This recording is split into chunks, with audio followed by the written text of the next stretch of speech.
For what feels like forever, the path for an artist was pretty much a one-way street, right? You get signed, you give up control, and you just hope for the best. Well, that world is over. The gatekeepers of the old music industry, they're now just service providers, people you can choose to hire. Today, we're going to break down exactly how that power is shifted and what it means to be a sovereign artist. And this right here, this is the idea that changes everything.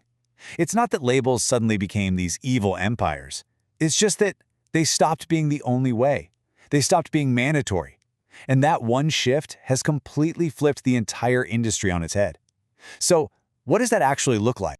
This is the big switch. The old model was all about dependence. The labels controlled everything, distribution, marketing, you name it, and they owned your work. You literally needed their permission to even play the game. But the new model, it's all about choice. They can offer their expertise, sure, but you own your work. You make the call. And really getting your head around this move from permission to choice, man, that is the most powerful mindset shift an artist can make. So here's the game plan. First, we're going to really lock in this gatekeeper to service provider idea. Then, we'll jump back in time to see why the old industry worked the way it did, and we'll watch our technology just dismantled it piece by piece. After that, we'll explore the tools modern artists have and why ownership is the real endgame. Then we'll wrap it all up by showing you what this means for your career.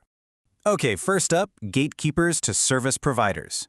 We have to get this concept down cold before we go anywhere else. You need to start thinking of yourself as the CEO of your career. Seriously. Everyone else, labels, publicists, managers, they are potential contractors you can choose to hire. That perspective, it's the foundation for absolutely everything else we're going to talk about. All right, Section 2, the old music industry. To really get why the freedom artists have today is such a big deal, you have to understand why labels were so incredibly dominant for so long. And it wasn't just some big power grab. It really came down to infrastructure. For a long, long time, they were the only game in town for a very practical reason. And here's why. The costs were just astronomical. Think about it. Professional studio time, pressing thousands of vinyl records or CDs, storing them in giant warehouses, shipping them all over the country, buying expensive ads on the radio. This was factory-level industrial work. There was just no way a single artist could afford to do all that. So the labels weren't just gatekeepers, they owned the entire factory. But, and this is a huge but, there was a massive catch. In exchange for putting up all that cash, the label owned your master recordings. And that money wasn't a gift, it was a loan, an advance that you had to pay back from your tiny sliver of the profits. The really harsh reality? Most artists never recouped. They never paid it all back, which meant the label owned their life's work forever. And then? Well, everything started to change. That brings us to Section 3. Tech changes the game.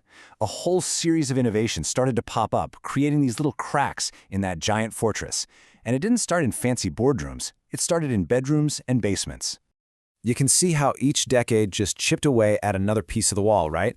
The 90s made recording cheap and easy with home studios. The 2000s blew the doors off distribution with MP3s and services like TuneCore. For the first time ever, you could release music without asking anyone for permission. But then came the 2010s, and the rise of streaming solved one problem and created this whole new kind of sneaky one. Suddenly, the music was everywhere, but a new question popped up. Who owns the relationship with the fan?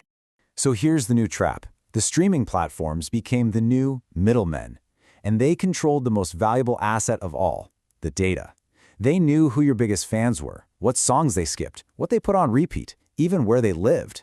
But you, the artist, you were totally in the dark. That direct connection to your audience was just gone.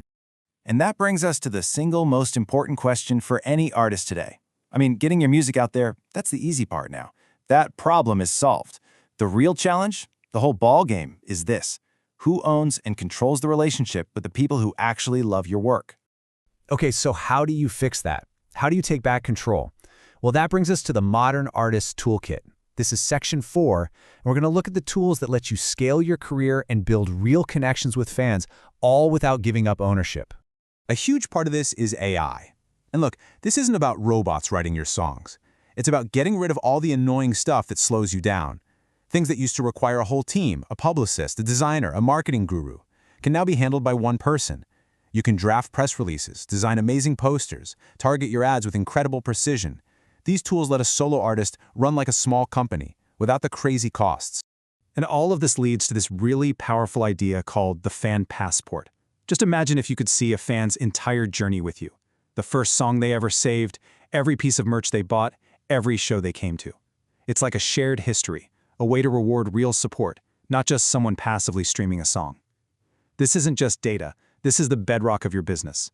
And owning this information, I'd argue it's even more valuable than owning your masters.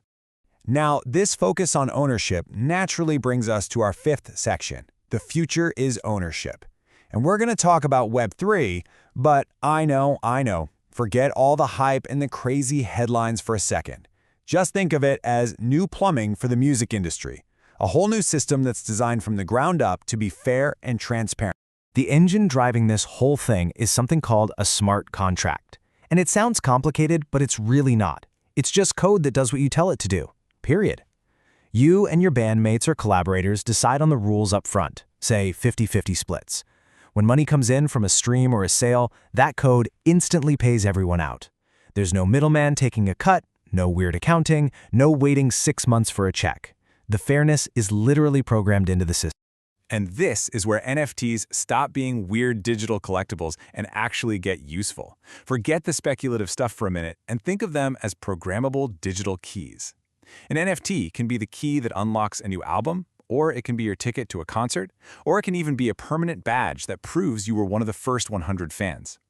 They become tools for building a community and giving real value back to your fans. So let's bring it all home. Our final section. Your career, your choice. When you have all these new tools and this new infrastructure at your fingertips, the role of a record label has no choice but to change. Now, don't get me wrong, a good label can still be incredibly valuable. They have experience, networks, and cash. But here's the gigantic difference. Their help is now a service you can hire. It's something you can negotiate, you can define the terms, and most importantly, if the deal isn't right for you, you can walk away. You can say no because you no longer need them to have a career. So this is it. This is the foundation. These are the non-negotiables for sovereign artists. You have to own your recordings because that's your life's work. You have to own your fan data and relationships because that's your actual business. And you have to own your pace so you can build a long-lasting career that doesn't burn you out. In the end, this isn't about tearing down the old system or being anti-label. The future of music is profoundly pro-choice.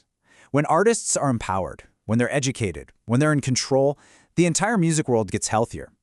Better partners show up, better deals get made, and more artists can actually build sustainable careers. And so that's the question we want to leave you with. A label can be a powerful amplifier, a megaphone for your art. But here's the thing, they can't amplify silence. They can only turn up the volume on something that's already there. So the real question you have to ask yourself is, what are you going to build first? Because for the first time, that choice is truly yours.